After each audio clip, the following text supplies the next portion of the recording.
Baie dankie Here dat ons die voorreg mag hê om op hierdie Sondagoggend ook hier te kan wees. En Sondag het so tradisioneel deur die kerkgeskiedenis bekend geword as die eerste dag, die nuwe begin, die viering van u opstanding uit die doodheid. En dankie dat ons vandag, Here, saam met die vroeë kerk, saam met die eerste Christene, saam met daai vrouens, saam met die apostels, en so oor al die eeue kan sê, u het opgestaan, u het waarlik opgestaan. You are not dead, you are not here. Daai beskrywing daar by die tuingraf in Israel is so waar, en ons wil dit vanmôre sommer net kom bely. Here, ons glo in die opstanding van die vlees, ons glo dat u uit die doodheid opgestaan het. Dankie Here vir die wonder van dit vandag. Ons wil sommer u kom loof en prys, dat u nie voor die tyd teruggegaan het hemel toe nie. Dat u nie besluit het, dit is genoeg, voordat u u laaste asem uitgeblaas het. Dankie Here dat ons as 'n gemeenskap van gelowiges reg oor die aarde vandag hier aan kan vashou. Here, seën ons saam wees vanmôre.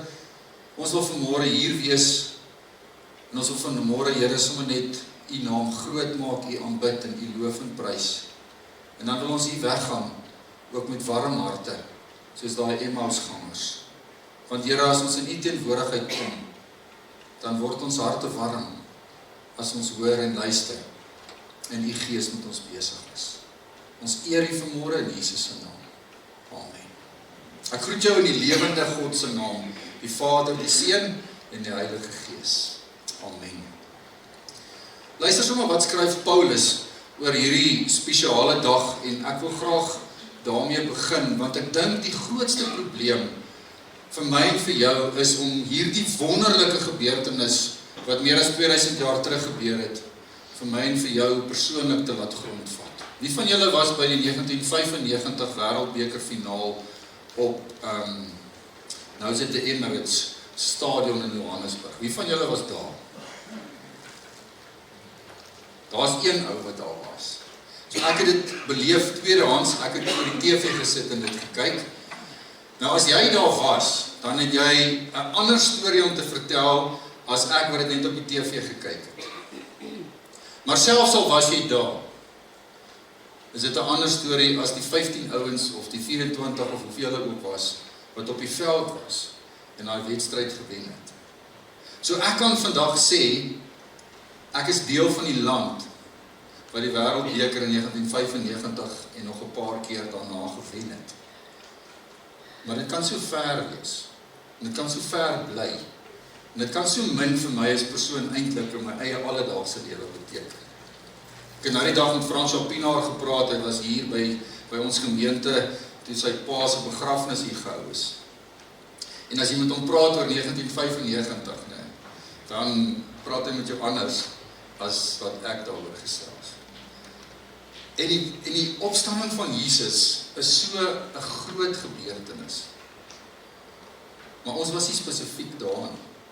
En ek is so bang partykeer mis ek die impak daarvan, omdat dit so 'n entjie van my afgebeur het. En 'n dag soos vandag is so 'n dag waar ons sommer net weer kom sê, Here, al was ek nie daar nie, weet ek dis waar. Gelukkig, sê Jesus vir Thomas en die disippels, as hulle so in hom vat, en Thomas druk sy hande so in die snye en die seerplekke van Jesus, sê hy, gelukkig is julle wat glo, omdat julle gehoor het, maar dit nie self hier kon sien. En dis ons. En mag Paulus se woorde sommer net vanmôre vir ons weer daarin herinner. 1 Korintiërs 15 skryf Paulus oor hierdie dinge. Ek herinner julle broers en susters aan die evangelie wat ek aan julle verkondig het en wat julle ontvang het en waarin julle ook gevestig staan. Deur hierdie evangelie word julle ook gered as julle vashou aan die boodskap soos ek dit aan julle verkondig het. As julle aan iets anders vashou, het julle te vergeefs tot geloof gekom. Die belangrikste wat ek aan julle oorgelewer het en wat ek ook ontvang het is dit: Christus het vir ons sondes gesterf volgens die skrifte. Hy is begrawe en op die 3de dag is hy opgewek volgens die skrifte. Hy het aan Sefas, Petrus verskyn en daarna aan die 12. Daarna aan meer as 500 broers tegelyk, van wie sommige al dood is, maar die meeste nou nog lewe in sy tyd. Daarna het hy aan Jakobus verskyn en toe aan al die apostels. Heel laaste het hy ook aan my, die ontydige geborene, die letterlike staan die misgeboorte, verskyn. As daar geen opstanding van die dooies is nie, beteken dit dat Christus ook nie opgewek is nie. En as Christus nie opgewek is nie, is ons prediking sonder inhoud en julle geloof ook sonder inhoud. Verder sou dit beteken dat ons vals getuienis oor God afgelê het, omdat ons teen God ingetuig het dat hy Christus opgewek het. As dit dan waar is dat die dooies nie opgewek word nie, dan het hy Christus ook nie opgewek nie. En as die dooies nie opgewek word nie, is Christus ook nie opgewek nie. En as Christus nie opgewek is nie, is julle geloof waardeloos en is julle nog gevangenes in julle sondes. Dan is ook die wat in Christus gesterf het, verlore. As ons net vir hierdie lewe ons hoop op Christus vestig, is ons die bejammeringswaardigste van alle mense. Ek kan eintlik nou net sê amen. Mag die genade van die Here en sy liefde en sy teenwoordigheid met jou wees. Gaan huis toe. Hou hierdie vas in jou gedagtes, dit is die impak van vanmôre. As ons nie hierdie lewe en in hierdie lewe aan hierdie hoop vashou nie, is ons die bejammeringswaardigste mense van alle mense. Nou deur die geskiedenis is daar een gemeenskaplike ding waarvan almal wat gelewe het iets in gemeen het. Dwars deur die geskiedenis, luister gou, is die inleidingsvragie. Dwars deur die geskiedenis is daar een ding, een gemeenskaplike ding waarvan almal wat gelewe het in gemeen het. So wat dink jy is dit? Dis maklik, dis nie 'n strikvraag nie. Dis eenvoudig, dis die dood. Almal wat gelewe het op die aarde, het een ding in gemeen, en dit is dat hulle dood is. So as jy dwars deur die geskiedenis gaan kyk, en jy gaan doen 'n bietjie navorsing en kyk na die ouens wat tot sterwe gekom het, dan sien 'n mens met die begrafnisse van sekere mense deur die geskiedenis, het daar groot goed gebeur. Interessante goeders. Ek wil sommer so 1 of 2 met jou deel. Alexander die Grote, hy het so in 323, dis nou daai kuns wat op die gras gooi in die tuin, 323 voor Christus, is hy waarskynlik dood. Toe hierdie gemeenskaplike ding met hom ook gebeur, en weet julle wat, party van hierdie imposante en drukwekkende mense se begrafnisse was eintlik iets wat die geskiedenis gehaal het. Daar word beskryf dat sy begrafnis die duurste begrafnis in die geskiedenis was. Sy kus was van soliede goud gemaak. En toe het hulle hom binne in 'n wa vervoer wat van soliede goud gemaak was, wat 64 perde getrek het.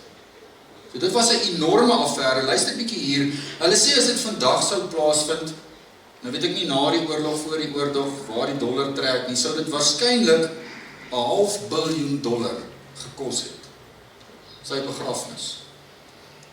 In 1997 sterf prinses Diana op 36-jarige ouderdom in 'n tonnel in Frankryk.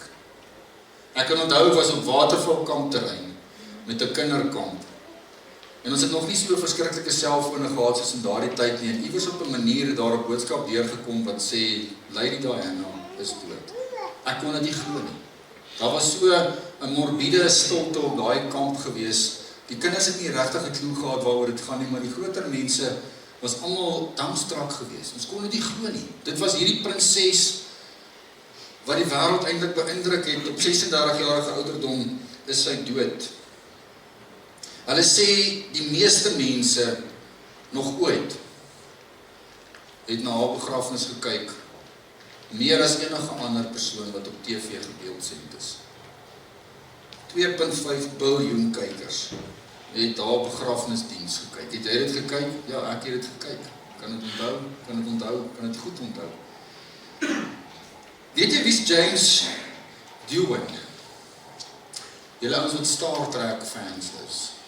Hy was een of ander akteur wat in Star Trek gespeel het. Nou sy lewensdroom, dwars deur sy hele lewe as akteur was om iewester in die ruimte te vlieg. Ek dink hy sou baie opgewonde gewees het as hulle hom gekies het om in Artemis 2 te vlieg. Is hierdie hele ding van Amerika die waarheid of is dit AI? Is daar regtig 'n ding wat vlieg op pad maan toe? Of is iemand besig om ons deur die ore te werk met een of ander AI? Is dit regtig? Okay. Nou hy sou graag op hierdie ding wou gewees het. Want hy wil graag iewers in die ruimte gevlieg het, maar hy kon dit nooit reg kry nie. Wat doen hulle toe? Toe hy dood is en hy veras is, toe vat hulle sy as en sit dit in 'n vuurpyl en skiet dit op in die ruimte. Een van daai vuurpyle wat 'n satelliet of iets afgelewer het. So het hy aan die einde van sy lewe het hy sy lewensdroom bewaarheid om iewers te vlieg daar in die ruimte in. Genghis Khan was 'n ander persoon wat se begrafnisdiens beskryf word as die wreedste ooit op die aarde. En wie was hy? Hy was 'n Mongoolse leier gewees wat 'n groot mag in die Asië en Klein-Asië in die vroeë geskiedenis bewerk het. En die dag toe hy doodgaan, voordat hy doodgegaan het, het hy gesê, mag niemand weet waar hy begrawe is nie, en niemand mag weet waar sy graf is. Want dit het hy gedoen, want hy wou nie gehad het sy vyande moes iewester sy graf kom plunder. So wat het hy gedoen? Hy het 'n opdrag gegee dat almal wat die begrafnis bygewoon het doodgemaak moes word. Almal wat langs die pad gesien het, hier gaan sy begrafnis stoet verby, moes doodgemaak word. Elke iemand wat deelgeneem het aan hierdie begrafnis moes doodgemaak word.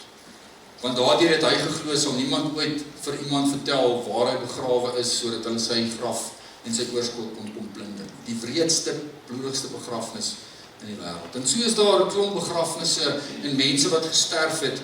En dan is daar een begrafnis wat eintlik so stil gebeur het. Meer as 2000 jaar terug. Ek weet nie as die TV in daai tyd so was soos vandag of dit oralste op die TV-kanale sou gewees het nie. Maar Jesus sterf. Jesus sterf. 'n klein groepie mense gaan haal hom van die kruis af, 2 mense gaan haal hom van die kruis af en hy word begrawe. En eintlik is Jesus se dood en sy opstanding en sy begrafnis eintlik die dag wat die grootste impak in wêreldgeskiedenis het. Elke dag, elke jaar as jy verjaar, dan word jou ouderdom bepaal aan die geboortedag van hierdie man, van Jesus. Want met sy geboorte het die geskiedenis in 2 gedeel, voor Christus en na Christus. So elke jaar wat verbygaan, word gefokus eintlik op hierdie groot gebeurtenis wat in hierdie persoon se lewe plaasgevind het.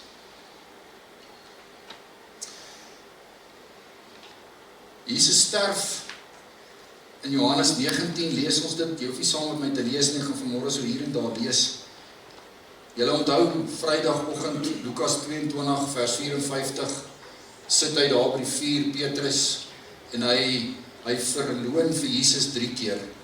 En dan word Jesus gemartel, en dan word hy op die einde van die dag gekruisig, en dan sterwe hy. En dan vers 38 van Johannes 19 sê, Josef van Arimatea, wat 'n disipel van Jesus was, maar in die geheim was, omdat hy vir die Jode bang was, het vir Pilatus gaan vra of hy die liggaam van Jesus mag neem.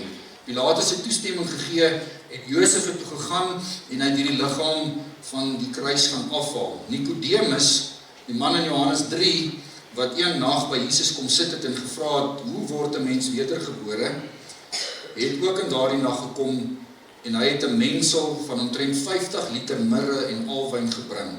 Hulle het die liggaam van Jesus geneem, en het met hierdie geurolie behandel, en dit in doeke toegedraai, soos dit die gebruik van die Jode was, om iemand vir die begrafnis uit te lê.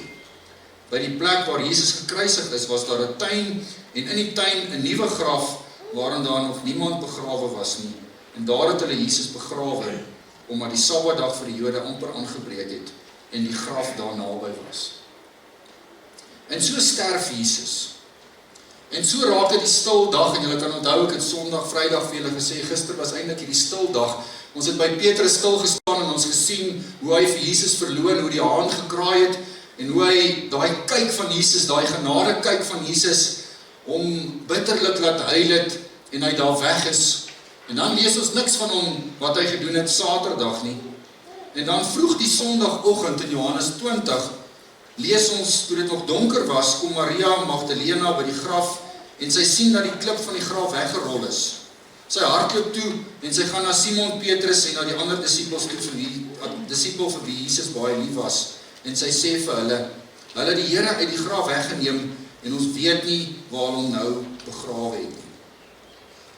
So as jy al 4 weergawes van hierdie kruisiging en die begrafnis van Jesus gaan lees, dan sal jy sien dat Petrus iewester hier moes wegbeweeg het van die vuur af, en iewester tussen daar en Saterdag moes hy hom aangesluit het by hierdie ander disippels, want as jy die ander weergawes lees, dan sien jy dat hierdie 11 was by mekaar gewees. En dan kom hierdie vrouens hier by hulle aan, en dan sê hulle vir hulle, hy is weg, ons weet nie waar hy begrawe is nie. Petrus en die ander disipel, Johannes, het uitgekom na die graf toe. Die twee het saam begin hardloop, maar die ander disipel het vinniger as Jesus gehardloop, en hy het eerste by die graf gekom. En dis logies, hoekom het die een vinniger as die ander een gehardloop? Want Johannes was waarskynlik die jongste disipel. Met die avondmaal, die laaste avondmaal, moes hy omtrent 15, 16, 17 jaar, 18 jaar maksimum oud gewees het. Petrus was getroud gewees, want Jesus het sy skoonma, die was gesond gemaak. So hy was ouer. So bloot eenvoudig, omdat die een ouer as die ander een was, en die een daar 'n bietjie meer talent as die ander een gehad het, kom hulle daar aan. Toe hy vooroor buig, sien hy die doeke lê, maar hy het nie ingegaan nie. Na hom kom Simon Petrus toe ook daaraan, en hy het in die graf ingegaan, en toe sien hy die doeke daar lê, en ook die doek wat om Jesus se kop was. Die doek het nie by die ander doeke gelê nie, maar dit was eenkant afsonderlik opgerol. Daarna het die ander disipel, wat eerste by die graf gekom het, ook ingegaan, en hy het ook gesien, en hy het geglo. Hulle het nog nie die skrif verstaan, dat Jesus uit die dood moes opstaan nie. Daarom het die disipels weer huis toe gegaan. Nou daar was 2 stories, wat geloop het in Jerusalem, hierdie Sondag, en van hierdie Sondagoggend vroeg af. Aan die een kant was dit hierdie storie van hierdie vrouens, wat by die graf gekom het vroeg die môre, en toe hulle hom verder wou gaan versorg, die klip weggerol is, en hy weg is.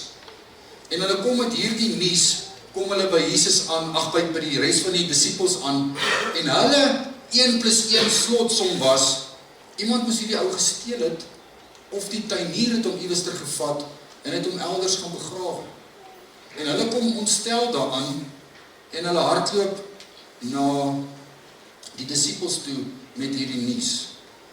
En dan sien ons wat gebeur, en dan aan die ander kant is daar ook 'n storie wat in Jerusalem rondloop, en dit is 'n sameswering. Want toe hierdie storie begin loop, dat Jesus nie meer in die graf is nie, en dat sy liggaam nie daar is nie, het die hoëpriesters, die Sanhedrin, wat eintlik nou so geskok was hieroor, het hulle 'n plan beraam om hulle uit hierdie moeilikheid uit te kry. Want sien, hulle hele visie die hele tyd was om 'n graf te hê met 'n liggaam.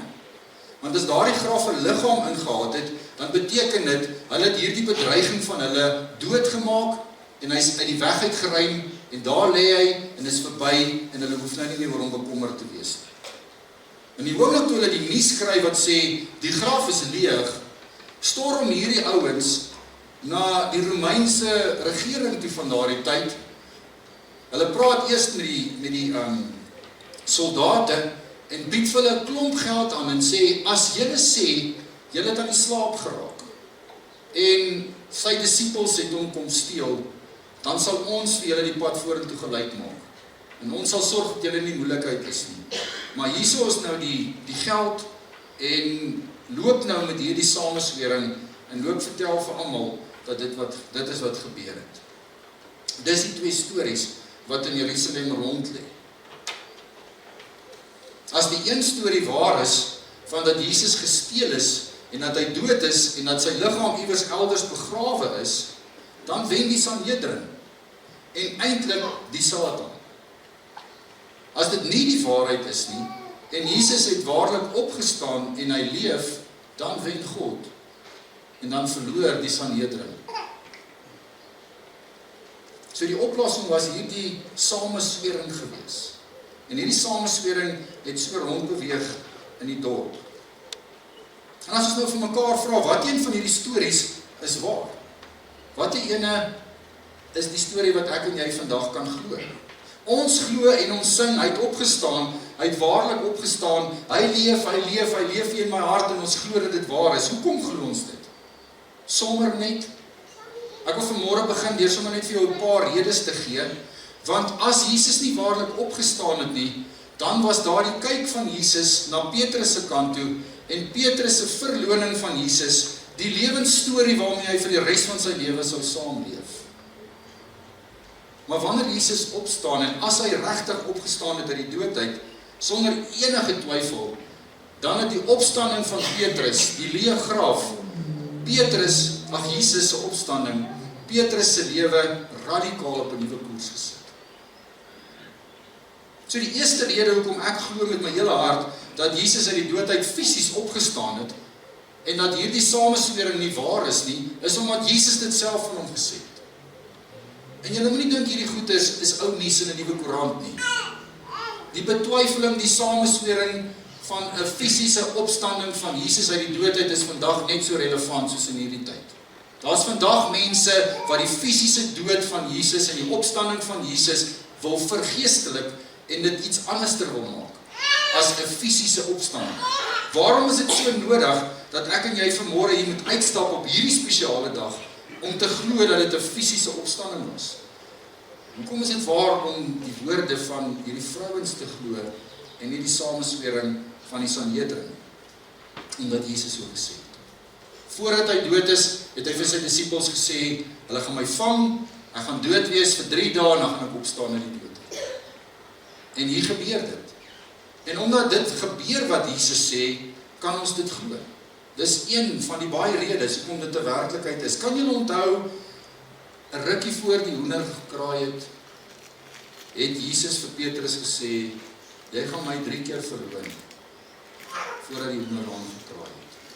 En op daai tyd het ons vir mekaar Vrydagmôre gesê, toe daai hoenderhaan kraai, was dit net nadat hy vir Jesus die 3de keer verloon het. Ek ken jou nie, hy het gesweer en gevloek en gesê, ek ken jou nie. Jesus, en dit wat hy sê, is die waarheid. Hy het dit van homself gesê. Hierdie goed sê ek vir julle, het hy met sy disippels gedeel, voordat ek dood is, sodat julle as ek gesterf het en opgestaan het, kan glo dat dit die waarheid is. Ek dink dis een van die groot redes, wat ons vir mekaar kan sê. Die tweede rede, tref ons eintlik hier in Johannes 20 aan, en dit is dat vrouens kom met hierdie nuwe nuus, dat die graf is leeg, die klip is weggerol. En julle moet nou onthou, in die konteks van hierdie tyd, was 'n vrou 'n swak getuie. Dit was 'n patriargale stelsel, die manne was in beheer en die vrouens was nie in die oë van daai tyd waardig om in 'n hof te getuig nie. En dit is baie interessant wat hier gebeur. Kan julle onthou aan wie verskyn die engel toe Jesus gebore is? Aan die skaapwagters. Ook so 'n uitgeworpe groep mense wat se woord geen gesag gehad het. En hier weer, waarom dink julle orkestreer God dit so dat vrouens dit eers te sien? En as Johannes dit neerskryf en die ander evangelies dit neerskryf, maak hulle juis 'n punt daarvan om te sê die vrouens het dit met ons kom deel. Want as ek 'n sameswering en 'n leuen in die wêreld van daardie tyd wou laat posvat, en ek wou gehad het julle moes dit glo, sou ek die beste getuies gebruik het om jou te oortuig. As jy iets gelees en gehoor het van vrouens wat dit kom vertel het, sou jy my nie geglo het nie. So juist daarom is dit so belangrik om te lees dat dit vrouens was. En omdat dit vrouens was, beteken dat hierdie 'n waarheid moes gewees het, want anderster sou jy iemand anderster gebruik het om dit te vertel. Die derde belangrike ding wat ons sommer vinnig uit hierdie teks uit lees, is toe Petrus en Johannes daar aangehardloop kom en hulle vooroor buig en hulle binne in hierdie graf inbeweeg en hulle die doeke sien waarmee Jesus toegedraai was en die kopdoek wat 'n entjie daarvan af gelê het. Sien ons dat die vinnige een eerste ingehardloop het en toe die tweede ene en dan lees ons daarso in vers 8 toe het hulle gesien en toe het hulle geglo. Maar wat het hulle hier gesien? Toe hulle hier instap, het hulle nie 'n spul opgevrommelde doeke gesien nie. Hulle het in die eerste plek doeke gesien. So as jy besig was met 'n sameswering en jy wou hê die wêreld van daai tyd moet glo dat Jesus se disippels het hierdie liggaam kom steel terwyl hierdie plek bewaak was met tussen 4 en 16 van die bes opgeleide Romeinse soldate en die graf toegemaak was met die seël van die Caesar. En jy dink hierdie ouens het verby hulle gekom, hierdie klip wat tussen 1 en 2 ton geweeg het op een of ander manier stil genoeg oopgekry het en hierdie liggaam afgerol het en die kopdoek afgerol het en opgevou het en so terwyl hierdie ouens geslaap het die liggaam gesteel het. Glad nie. As jy die was of jy moes daai liggaam gesteel het, so jy so gou as moontlik daarin gekom het en jy sou daai liggaam met doek en al sou jy dit gevat het om daar weg te kom. Of as jy daai liggaam op 'n manier nog afgerol het, sou daar 'n hoop lappe wat met 50 liter plus ander olie deurdrenk was op 'n hoop taai gevind het. So wat sien hulle? Hulle sien die doeke daar wat Jesus toegedraai het. Waarskynlik soos 'n kokon in die vorm van Jesus se liggaam, maar sonder sy liggaam daar. So jy moet hierdie prentjie kry van hierdie swart sakke waarmee ons op die TV sien hulle liggaam kom haal en vervoer in die flieks en jy die liggaam en die rand van die liggaam in daai swart sak sien en dan verdwyn daai liggaam uit daai sak uit en daai sak gaan lê net so plat. Soos 'n kokon is die liggaam van Jesus eintlik op 'n bonatuurlike manier hier uit en daai kokon wat toegedraai is het net gaan lê in die vorm van sy liggaam. En die kopdoek wat afgerol is en een kant gesit is, kom sê dat dit ordelik rustig plaasgevind het en dat dit nie 'n diefstal kon gewees het. En daarom sê die woord van die Here, as ons hierdie teksgedeelte kyk, dan sien ons dat hulle het ingehardloop. Eerste was dit Johannes gewees en die Griekse woord sê hy het gekyk en hy's uit. En toe het Petrus ingekom en hy het gekyk en hy het geverifieer en hy het gekyk wat daar in die gang is en toe kom Johannes weer in en toe Johannes inkom, toe het hy verstaan wat hier gebeur het. En dan sê die teks, het hulle gesien en geglo. Wat het hulle gesien? Die doeke moes op 'n manier daar gelê het wat vir hulle oortuig het om te sê, hierdie kan nie 'n diefstal wees nie, hierdie Jesus, hierdie liggaam is op 'n bonatuurlike manier hier weg. So juist dit en die doeke en dit wat hulle daar gesien het, op die einde van die dag het hulle oortuig. En dan is daar 'n argeologiese ontdekking wat iewers hier in die 1800s, 1850 iewers ter ontdek is. Hulle noem dit die Nasaret inskripsie. Dis iets wat hier omtrent in die jaar 41 na Christus deur een of ander Caesar geskryf is.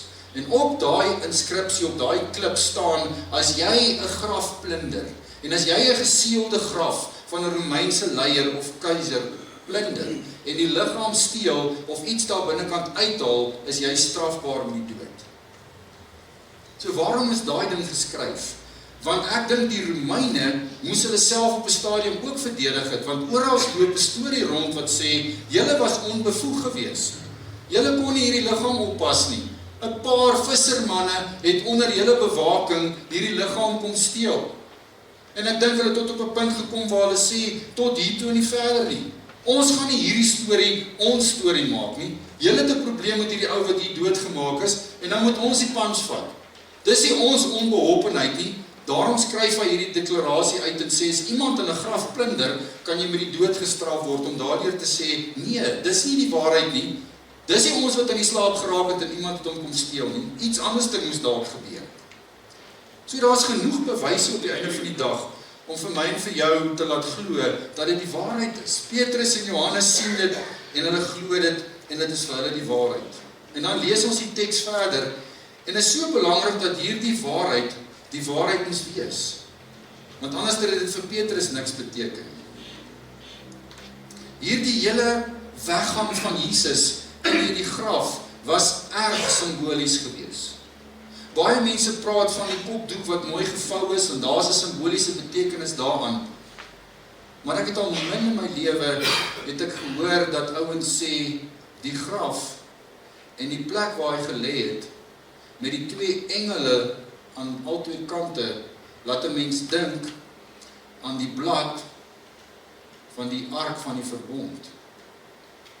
Die blad van die ark van die verbond, gaan lees 'n bietjie in die Ou Testament, was 'n blad gewees met twee engele wat na mekaar toe gekyk het, en eenmal 'n jaar het die hoëpriester gegaan, en dan het hy tussen daai twee engele, op daai blad, op daai versoeningsblad, het hy bloed gegooi, en het hy belydenis van sonde gedoen, namens die hele volk, en het daar versoening vir hulle sonde plaasgevind.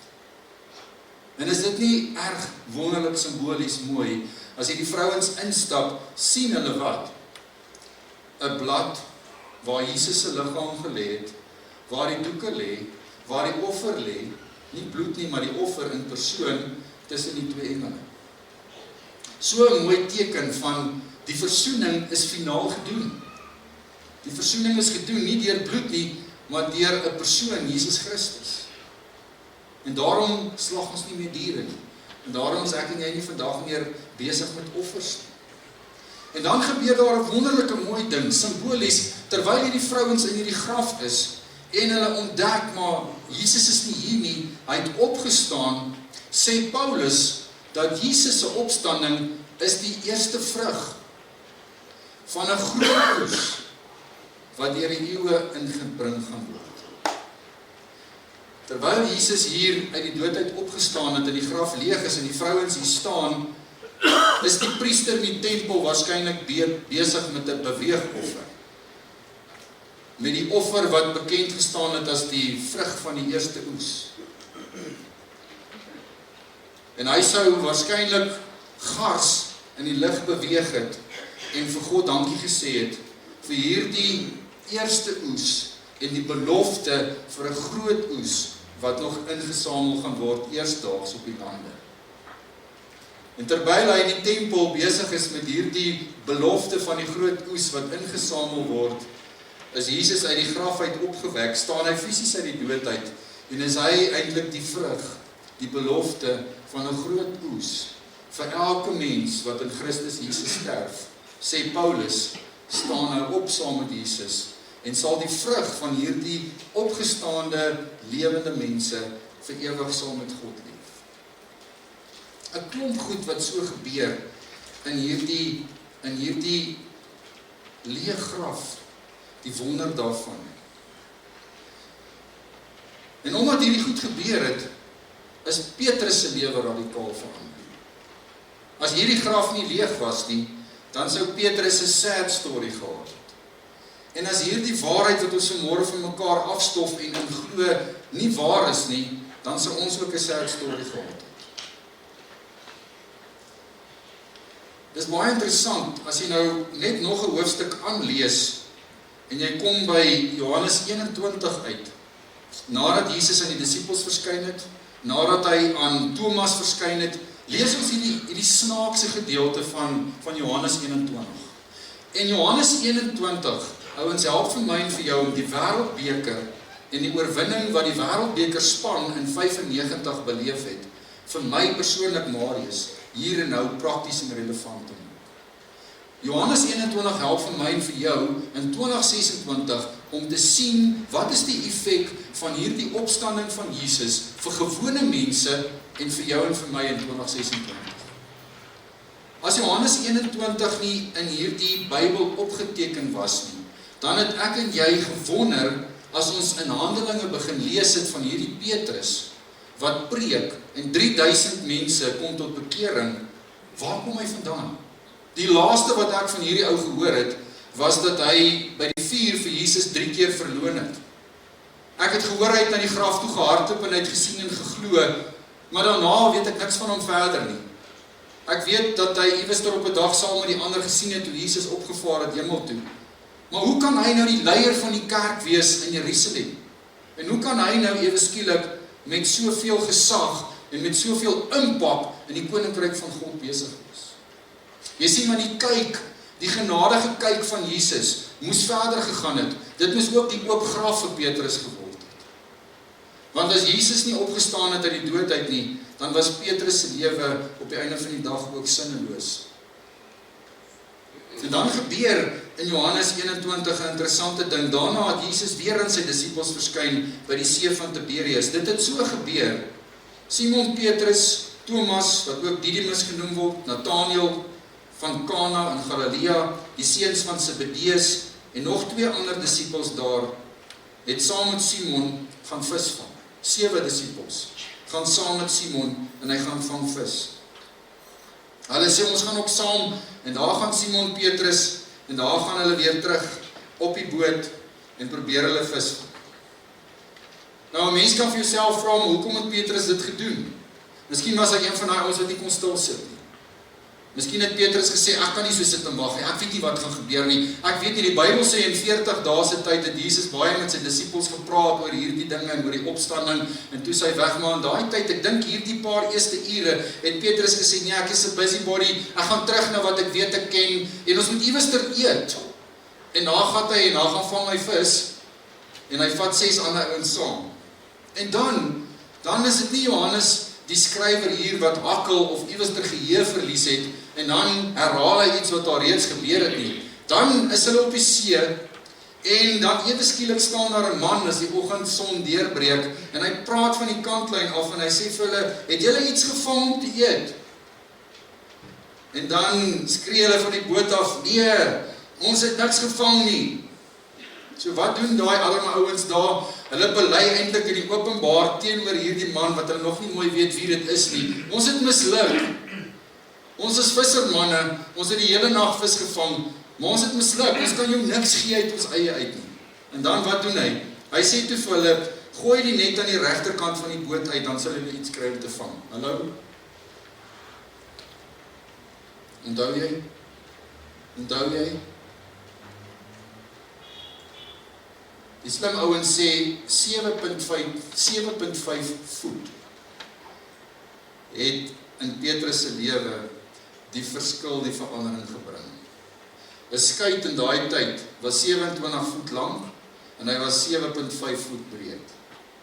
En van die linkerkant af net 'n uithaal 7.5 voet in die regterkant in het Petrus se lewe verander. Want wat gebeur as jy toegewyd is en jy's vaardig, maar jy het nie goddelike rigting daarmee nie, of daarby nie, vang jy geen vis nie. En hier is die arme ouens, en as hulle daai net ingooi in die regterkant, dan trek hy die net uit, en dan is daai net so swaar vanweë die groot klomp vis. En luister nou mooi, die disipel vir Jesus wat vir Jesus baie lief was, wie is dit? Johannes. Hy sê toe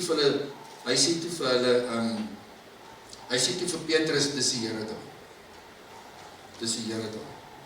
Hoekom? Ek dink Johannes het iewers te leer getrek om te sê, hoor, hierdie het al gebeur. Hierdie storie ken ek. Dit moet dieselfde ou wees. Hy sê toe vir hom, Petrus, dis die Here daai. Toe Simon Petrus hoor dat dit die Here is, het hy sy hemp aangetrek, want sy bolei was kaal, hy het in die water gespring, hulle was nie baie ver van die land af nie, so omtrent 100 tree, die ander disippels het met die skytjie gekom en die net met die visse gesleep. Toe hulle almal aan land was, sien hulle hom daar by die vuur staan met 'n vis op die. Daar was brood ook gewees. Baie interessante ding wat hier gebeur. In Lukas 5 roep Jesus die disippels. Hy vra vir Petrus, kan ek asseblief jou boot gebruik? En dan sê hy vir hom op die einde van die dag, gaan vang vis, en dan gooi hulle nette in, en dan vang hulle hierdie klomp vis. En wat sê Petrus dan? Die Bybel sê, hy sak op sy knieë neer, en hy sê vir Jesus, gaan weg van my af, Here, want ek is 'n sondige mens. So rukkie later, in Johannes 21, vang hulle 153 visse. En Petrus se reaksie hierop, hy trek klere aan en hy hardloop na Jesus toe.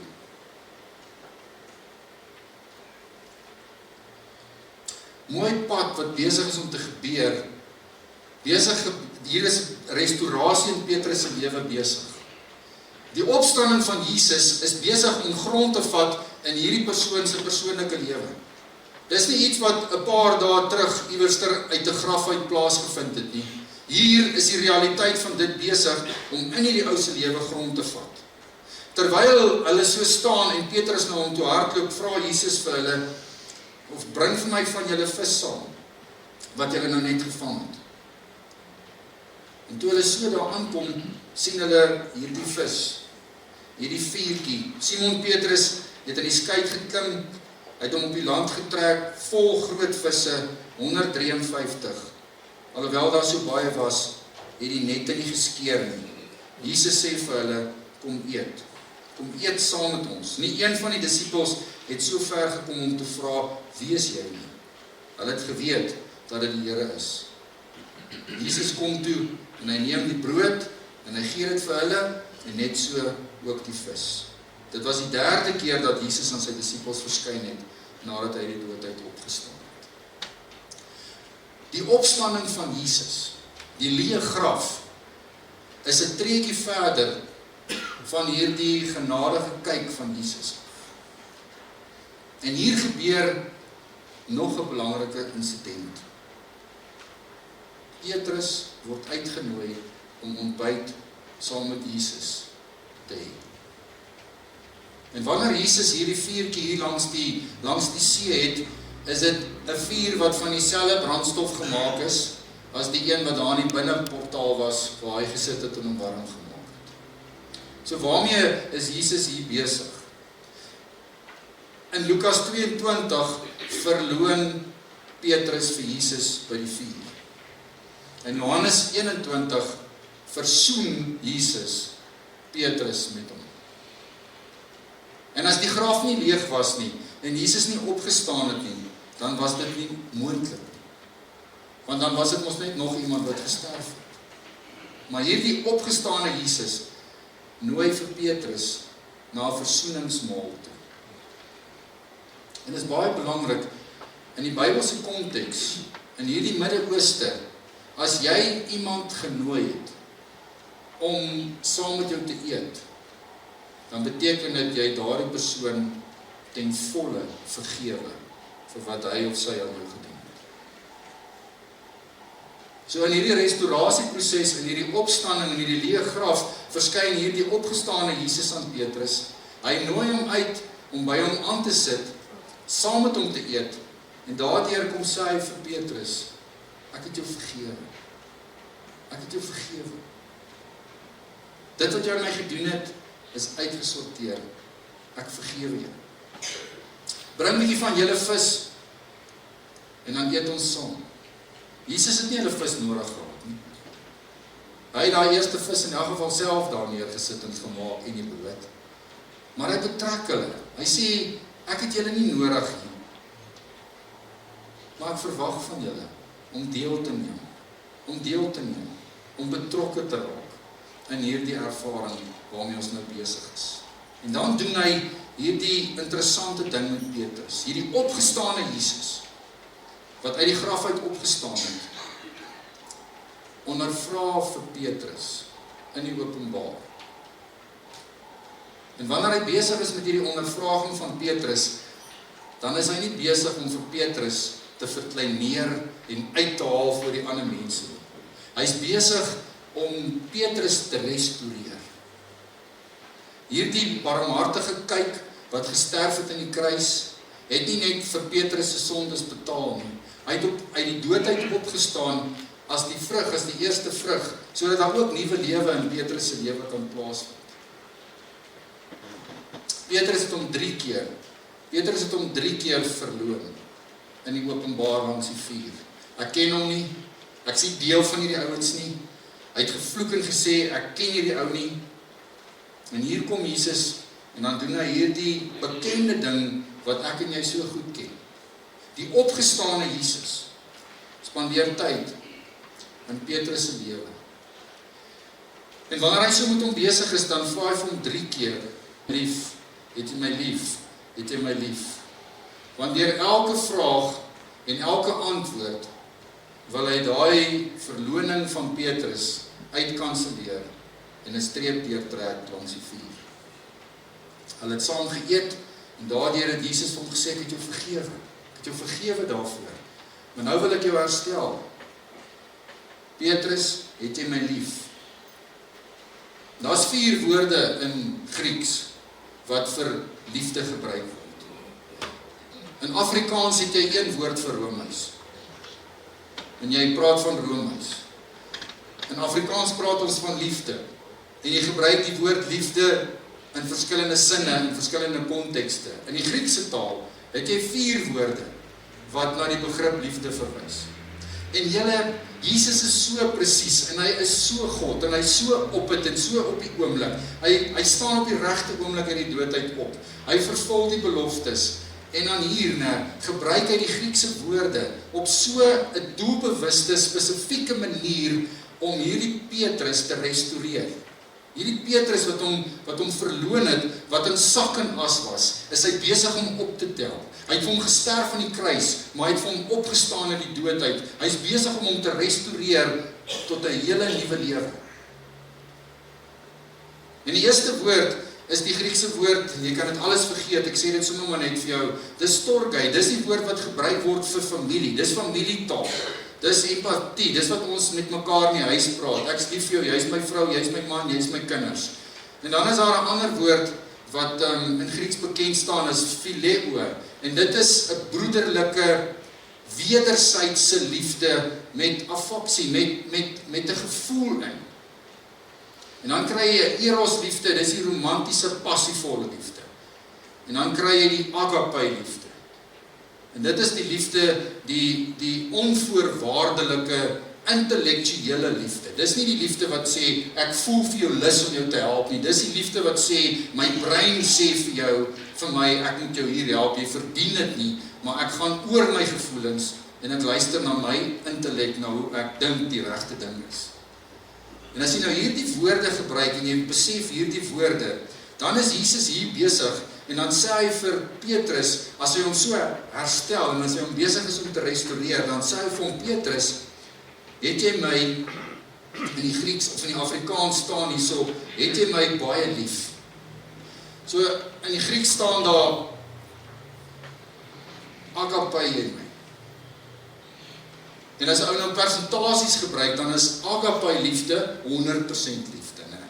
Dan vra Jesus vir Petrus, Petrus, het jy my 100% lief? Nou waar kom Petrus vandaan? Waar was Petrus 'n rukkie terug? Wat is die files wat Petrus nou in sy brein trek? Ek ken hom nie, ek ken hom nie. Hy vloek en hy sweer en sê ek ken hom nie. Het jy my 100% lief, Petrus? Het jy my lief bo hoe jy voel, bo daai gevoelens in situasies wat jou bang maak? Het jy my so lief? En dan antwoord Petrus hom, ja Here, U weet dat ek U lief het, dat ek U phileo. En as die persentasie nou koppel aan phileo, dan is dit so 70% liefde. Dis hier daai 100% nie. Het jy my 100% lief, Petrus? Here, U weet dat ek U 70% lief het. En dan vra Jesus vir hom die tweede keer, Petrus, het jy my 100% lief? Ja, Here, antwoord hy hom. U weet dat ek U phileo, dat ek U 70% lief het. En dan doen Jesus 'n ongelooflike ding. Al die ander godsdienste, elke liewe godsdienst wat vandag bestaan, en die godsdienste in die antieke tyd, en die Joodse geloof wat met wetonderhouding besig was, verwag van die volgeling om op te weeg en op te beweeg tot die standaard van die God. So jy moet die hele tyd beter word, jy moet word soos God, soos die God, sodat jy aanvaarbaar word vir die God. So die trappe, as jy in die gemors is, as jy in sak en as sit, as jy die God verloon het, om op te klim en beter te word na hierdie God toe. En Jesus, die opgestane Jesus, die man met die barmhartige genadige kyk, kom na die derde keer na Petrus toe, dan sê hy vir hom hierdie woorde: Simon, seun van Johannes, phileo jy my? En dan trap hy 'n trappie af, tot daar waar Petrus sit, in sy teleurstelling en in sy gemors, en waar hy is. Hy verwag nie van Petrus, die opgestane Jesus, die man met die barmhartige kyk, verwag nie van Petrus om eers 'n paar trappies op te klim tot hy op die standaard is waar Jesus wil hê hy moet wees, voordat hy hom help of voordat hy sy hand uitsteek nie. Hy klim af, die opgestane Jesus, die nuwe begin, klim af na Petrus se standaard toe, en hy gaan haar ondra. En dan sê die Bybel, Petrus het bedroef geword, omdat hy hom die derde keer gevra het: het jy my lief? En hy antwoord hom: Here, U weet alles, U weet dat ek U phileo. Hoekom het hy gehuil? Ek dink hy het gehuil omdat hy die derde keer nie kon sê agape nie. Ek dink hy het gehuil omdat hy besef het, ek was so selfversekerd. Ek was so geestelik selfvoldaan gewees. Ek het vir Jesus gesê, ek sal saam met jou gaan. Ek sal saam met jou sterf. Kom uit die pad uit, Satan. Jy moet nie hierdie Jesus doodmaak nie. Hy kan nie sterf nie. Tot by daai Petrus wat sê, ek ken hom nie, ek ken hom nie. Hy vloek en hy sê, hy ken hom nie. Ek dink hier, die hartseer van Petrus hier is, waar hy besef, ek kan nie. Ek in myself is nie goed genoeg om hierdie 100% liefde vir hierdie man te gee. Hy besef wie hy is. Hy besef wie hy werklik is. En dan kom sê die Here Jesus vir hom, laat my skape wy. Laat my skape wy. In plaas van om te verwag dat hy moet opklim tot by Jesus, beweeg Jesus af. En hy gaan haal vir Petrus daar waar hy is. En hy herstel. En dan sê hy vir Petrus, nog 'n dingetjie verder: Petrus, ek eet nie net saam met jou nie. Ek vergewe jou nie. Net alleen nie. Ek stuur jou uit. Ek neem jou weer in diens. Jy was eintlik nog nooit gefire nie. Jy het gevoel jy is gefire. Maar gaan uit.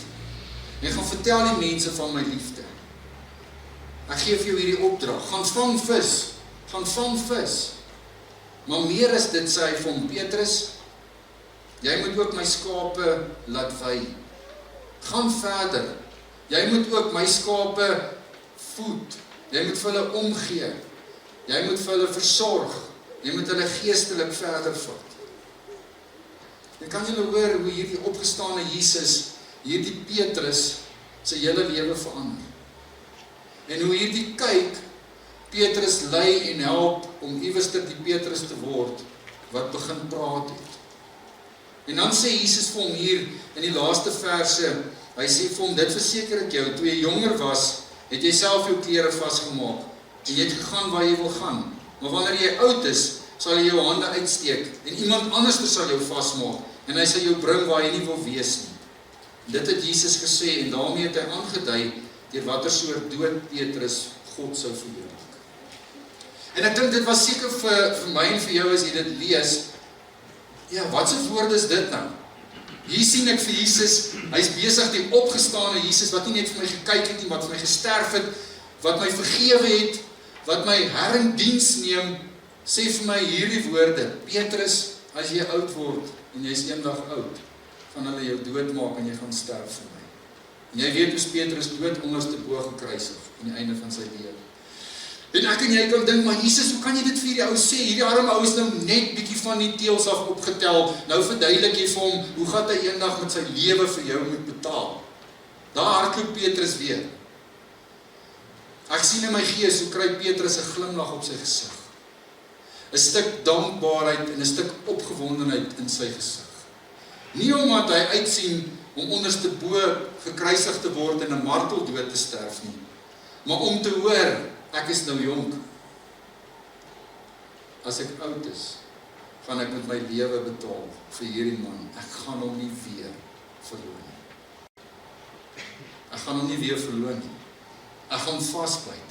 Ek gaan dit regkry om regop te staan. En as jy nou Handelinge lees, dan weet jy hoekom het hy dit reg gekry. Nie uit 'n stuk selfversekering uit nie, nie uit 'n stuk, wow, kyk wie's ek en wat het ek deur my lewe beleef nie, maar omdat die Heilige Gees oor Petrus gekom het en hy krag ontvang het. En daarom was hy 'n getuie, en daarom het hy einduit volgehou, totdat hy die dag met sy lewe betaal het. Maar wat 'n stukkie profesie, en wat 'n stukkie bemoediging is dit hier in Petrus se lewe, wat sê, jy het op 'n kol droog gemaak, jy het jou rug op Jesus gedraai, dit gaan nie weer gebeur nie. Jy gaan nou vir hom staan, en jy gaan nou praat oor hierdie man wat vir jou gekyk het, en hierdie man wat uit die graf uit opgestaan het. En dan dink jy, maar jene Petrus, nou is jy stryd op pad hemel toe. Wat kan nou nog gebeur? Toe Petrus omdraai, sien hy die disipel, wat vir Jesus baie lief was, wat ook die maaltyd na Jesus se kant toe oorgeleen het en gevra het, Here, wie gaan nie verraai? Johannes. Toe Petrus hom sien, vra Petrus vir Jesus, Here, wat van hom? Hoe gaan hy dood? Ek dink Jesus het dit, ek so bly ek kon nie sonde doen, want dit was 'n oomblik vir om sonde te doen, om jouself te strip en te sê, hoor eens, waar is jy nou? Ek het vir jou so mooi gekyk, ek het jou nie afgeskryf nie, ek het saam met jou vis geëet, ek het jou vergewe, ek het jou herdiens geneem, ek het afgedaal tot op jou vlak toe, en jou daar gaan optel, ek het jou weer aangestel, ek het vir jou gesê, jy gaan jou res van jou lewe, gaan jy staan en bly, jy gaan nie my verraai nie, jy gaan nie my verloon nie, nou wil jy weet wat gaan met Johannes gebeur. En dan sê Jesus vir hom hierdie woorde, as ek wil hê dat hy in die lewe moet bly totdat hy weerkom, totdat ek weerkom, is dit nie jou saak nie. Moenie worry oor hoe gaan hy doodgaan. Volg jy vir my. En toe die roemer nou weer ontstaan dat Johannes nooit sou doodgaan nie. Maar dis beyond the point. Wat sê Jesus vir hom hier in die einde? Hy sê Petrus, daar by die vuur, het jy my verloor. Maar ek het jou bekyk met 'n genadige kyk. Ek het jou nie afgeskryf nie. Ek het vir jou gesterf. Ek het vir jou gesterf 'n paar uur later. Ek was mors dood vir jou. Maar ek het opgestaan uit die dood uit. As die eerste vrug, as die belofte, dat elkeen wat in my sterf, saam met my sal opstaan, met 'n nuwe lewe, met 'n nuwe toekoms, met 'n nuwe hoop. Ek het jou vergewe, ek het jou herdiens geneem, ek het vir jou belofte gegee dat jy eindtyd sal volhou.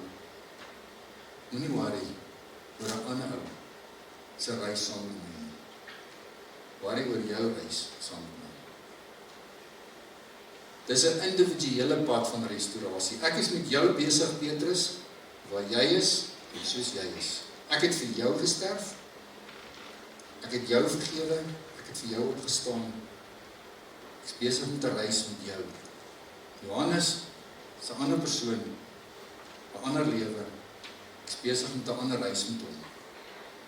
Hou jouself besig met my, volg jy vir my. Van die vuur, verby die vuur, tot hier. Ek hoop jy hoor vanmôre iets van die wonder van Jesus se opstanding.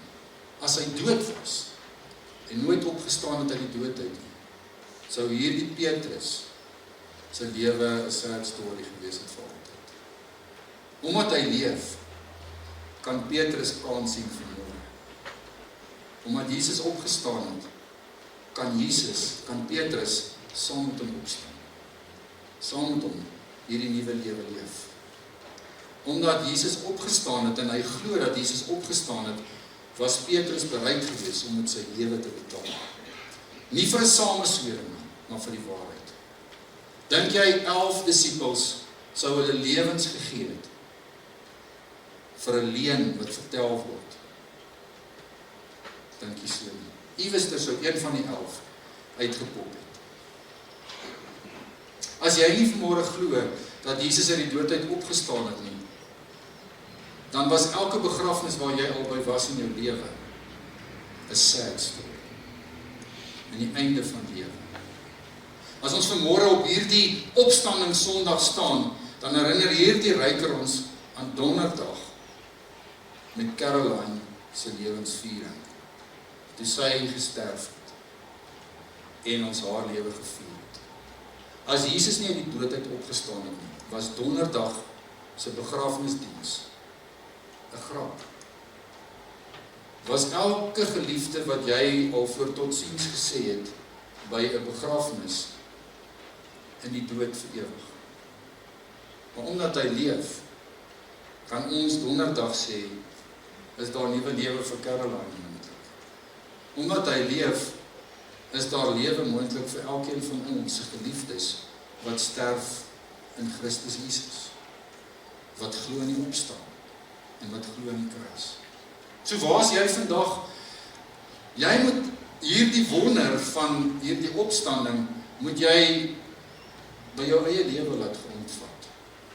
Anders is dit maar net nog 'n Lady Diana begrafnis of 'n Alexander die Grote se of iemand wat in die ruimte wil rondvlieg. So waar is jy, Petrus? En wat het jy nodig vandag om te doen? En wat het jy nodig om te glo? Sodat Jesus se opstanding vir jou in 2026 op hierdie dag 'n werklikheid, 'n kragtige werklikheid kan word. Klompie goed in Sint Petrus se lewe gebeur het, sodat die opstanding vir hom so 'n kragtige werking kon wees. My gebed vir jou vandag is dat jy sommer iewerster vir die Heilige Gees sal kans gee om te sê, Here, dankie dat U vir my opgestaan het. Miskien moet jy dalk in Jesus se oë kyk en sien dat hy jou nie afskryf en dat hy jou verwerp en wegjaag, maar dat hy 'n barmhartige kyk vir jou het. Miskien moet jy net onthou dat Vrydag in die kruis ook vir jou was en vir jou sondes en vir alles wat jy verkeerd gedoen het. Miskien moet jy vanmôre onthou dat hierdie leë graf en die fisiese opstanding van Jesus is ook vir my. En omdat ek dit glo, sien ek kans vanmôre. Miskien moet jy vandag dalk 'n breakfast saam met Jesus vier. Dalk moet jy iewerster vandag op 'n plek gaan sit en sê, maar Here, ek glo dat U ook van my vergewe het. Want baie keer het Jesus jou al lank al vergewe, maar jy glo nie dat hy jou kan vergewe nie. Miskien moet jy vandag jou visie saambring. Hy het nie jou vis nodig nie, hy het klaar die pos reg. Maar hy wil hê jy moet deelneem. Miskien moet jy vandag by hom gaan sit en saam met hom breakfast hou en sê, dankie Jesus, ek vat U vergifnis vir my. Ek het al soveel keer in my lewe droog gemaak en stil gebly wanneer ek moes praat of gepraat wanneer ek moet stil bly. Ek het soveel vuur stories. Maar dankie Here dat ek by U vuur kan kon sit. Dankie vir die restaurasie waarmee U besig is. En dat die opstanding uit die dood en 100% daarmee besig is. Miskien moet jy vandag sommer net besef dat Jesus verwag nie van jou, die opgestane Jesus, God homself verwag nie van jou om die trappies te klim totdat jy daarbo by sy standaard uitkom voordat hy sy hand na jou toe uitsteek. Hy is self bereid om af te kom na my en jou toe en jou te ontmoet daar waar jy nie kan elke by sien, maar waar jy heil en vielloos sien.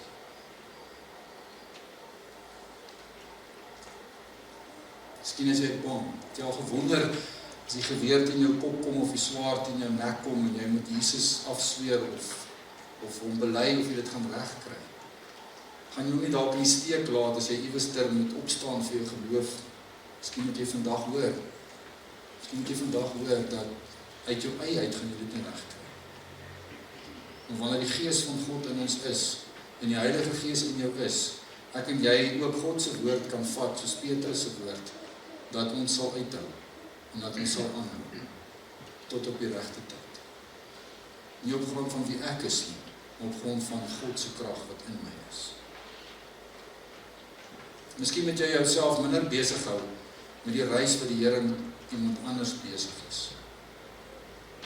en meer fokus op hierdie reis van restaurasie wat die opgestaande Jesus met jou en jou alleen besig is. Los Johannes en Jesus uit. Hy is individueel op reis met jou. Dis wat die opstanding sinvol word. Anderster is dit 'n happening. Dis wanneer al hierdie informasie wat ek vanmôre vir jou gegee het, beweeg na transformasie toe. Dis wanneer jy toelaat dat die opgestaande Jesus in jou lewe dit kom doen wat nie uitkom. Vader, ons sê vir U dankie vir vandag. Ek weet nie of ons dit besef nie. Ek weet nie eerder of ons regtig die impak besef van wat dit beteken dat U opgestaan het uit die dood uit. Ons probeer iets verstaan vanmôre as ons kyk na Petrus se lewe. Here, as ek Petrus se lewe dophou van hierna af, dan weet ek net daar het iets gebeur. Here, U het vir hom op 'n manier aangeraak en hy nooit weer dieselfde was.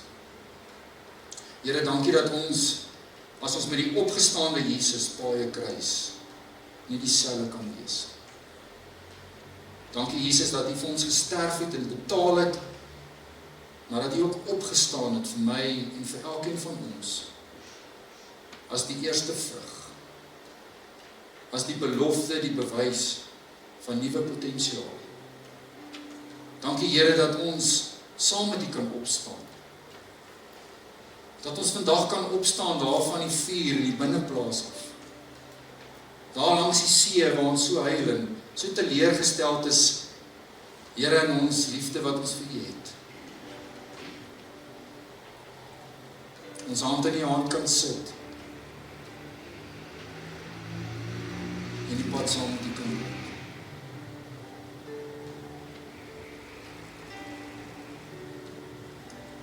Wat sê jy vanmôre vir die Here op hierdie opstanding Sondag? Wat leef in jou hart? Deel dit met hom.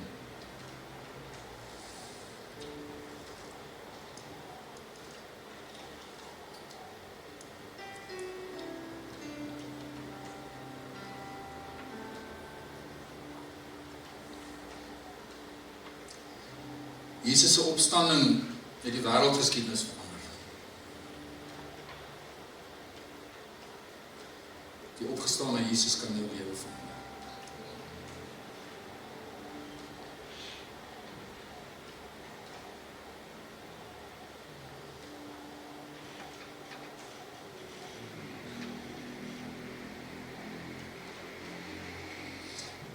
Dankie Here dat ons vanmôre op hierdie oggend kan weet dat U leef. Dankie Here dat U die dood oorwin het. Dat U die almal uit die dood uitgetrek het. Dankie dat ons vandag kan lewe, selfs al sterf ons. Dankie Here vir 'n ewige lewe. Maar dankie dat ons vandag en môre en oormôre totdat ons ophou lewe, anders kan lewe. Nie net met 'n Jesus wat gesterf het aan 'n kruis nie, maar saam met 'n Jesus wat die dood oorwin het, wat opgestaan het en wat leef. Dankie Heilige Gees dat U in ons is, dat U dieselfde krag waarmee Jesus uit die dood uit opgewek is, deel is van ons en in ons is. Dankie Here dat ons in hierdie tyd wat nou voorlê ook so met hierdie wete kan leef. Ek bid dat U ons harte sal voorberei in hierdie volgende 50 dae waar ons pad vat en loop en dink en voorberei aan die uitstorting van die Heilige Gees. Ja Here, dankie vir die wonderlike reis waarmee U met ons elkeen besig is. Dankie dat U ons wil gebruik. Dankie Here dat U ons nie net los waar ons is.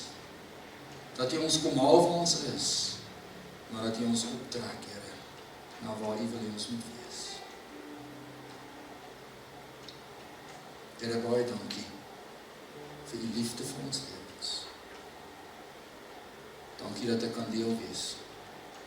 Dankie dat ek kan deel wees van hierdie reis wat U met my besig is. Dankie dat U my naam ken.